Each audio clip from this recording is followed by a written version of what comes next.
رضی اللہ عنہم اللہ. آج میں نے آپ کو اللہ کا ذکر سکھانا ہے. اللہ وجد میں آئیں. اللہ رضی اللہ عنہم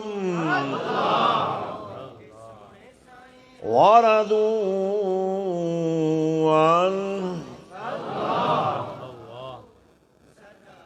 اور انہی کے بارے میں نبی رحمت صلی اللہ علیہ وسلم نے ارشاد فرمایا اصحابی سبحان اللہ اصحابی کالنجوم بأیہم اقتدیتم اہتدیتم. فرمایا جو میری صحبت میں آ گیا، آواز رکنی نہیں چاہیے. آج آپ ذاکر بن کے ہی جائیں. جشن باہو ہے تو ادھر سے تو فیض آ رہا ہے. وہ سی پی جو منہ کھول کے رکھتی ہے اور مدتوں کے بعد جب برسات پڑتی ہے اس کے کھلے منہ سے اگر ایک پانی کا قطرہ بھی اندر چلا گیا تو وہ موتی بن جائے گا. منہ کھول کے رکھیے، اللہ کا نام لیتے رہیے. فرمایا صحابی میری صحبت میں آنے والا. اور صحبت کا معیار کیا ہے بھائی؟ اگر آپ کسی پرائمری اسکول میں داخل ہوں تو 5 یا 6 سال، کیونکہ پہلی میں 2 پہلی ہیں اور کچی والی کو گنتے ہی کوئی نہیں، پکی والی کوئی گنتے ہیں لوگ.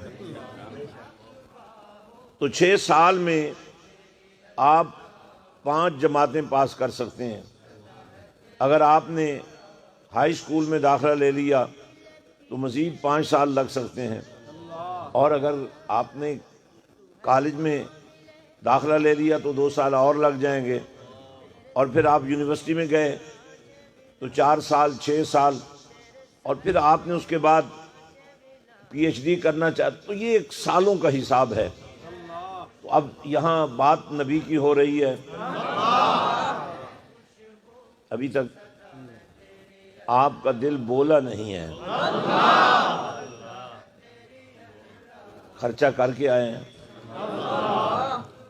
پورا کر لیں.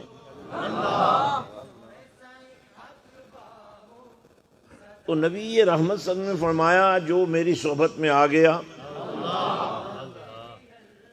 وہ میں نے ستارہ بنا دیا ہے. ویسے آپ کو بتاؤں ایک بات، ستارے چمکتے رہتے ہیں لیکن ہم دیکھتے ہیں کہ دن کو ان کی چمک دمک ہمیں نظر نہیں آتی. ایک خاص وقت کے لیے چمکتے ہیں، وہ چمکتے رہتے ہیں مگر ان کی چمک ہم تک پہنچتی نہیں ہے. لیکن جنہیں نبی نے ستارہ بنا دیا، اب مجھے دعا کروانی پڑے گی گونگوں کے لیے. اب سب مل کر دعا کریں کہ گونگوں کو بھی اللہ زبان آج دے.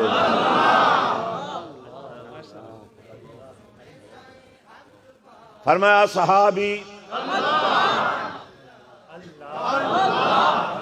کالنجوم. فرمایا میری صحبت والے، میری تربیت والے، میری نگاہ کے دائرے میں آنے والے، میری وفا کے دائرے میں آنے والے، میرے قدموں میں بیٹھنے والے، میرے وضو کے پانی کے قطروں کو زمین پر نہ گرنے دینے والے. فرمایا جو میری صحبت میں آ گیا، جس پر میرا کرم کا ہاتھ آ گیا، جس کا میں نے بھرم رکھ لیا، اور جس کو میں نے صاحب حیا و شرم بنا دیا. فرمایا وہ ایک ستارہ ہے. یہ ستارے ڈوب جاتے ہیں لیکن اس ستارے کا نور ایسا ہے کہ اگر صدیوں کے بعد بھی